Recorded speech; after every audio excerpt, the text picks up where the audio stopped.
बुलढाणा जिल्ह्यात नागपूर व अकोला ATSची मोठी कारवाई।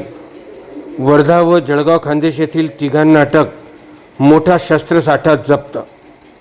बुलढाणा जिल्ह्यातील रायपूर पोलीस स्टेशन अंतर्गत येणाऱ्या अंतरीकोडी या गावातून नागपूर आणि अकोला ATSने 3 जणांना ताब्यात घेतले आहे। त्यांची चौकशी केली असता त्यांच्याकडे 2 पिस्टल व 92 कारतुसे जप्त केली आहेत।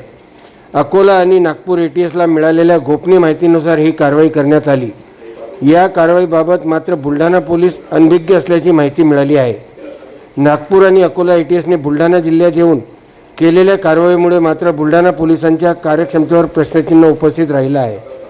शुभम सागर पवार हा वर्धा येथील राहणार असून रोहित शिंदे व त्याचा बंधू हे दोघेही जळगाव खान्देश जिल्ह्यातील पाचोरा येथील मूळचे रहिवासी असल्याची माहिती समोर आली आहे।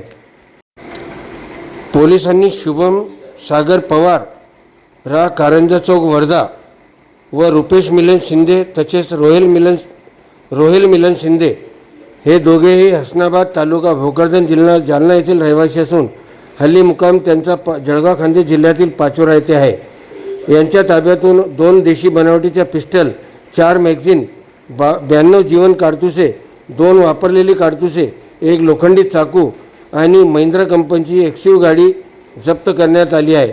एकूण 7,05,000 रुपयाचा मुद्देमाल पोलिसांनी जप्त केला आहे। या प्रकरणी पोलीस कॉन्स्टेबल अनंत कळमकर यांच्या फिर्यादीवरून तिघांविरुद्ध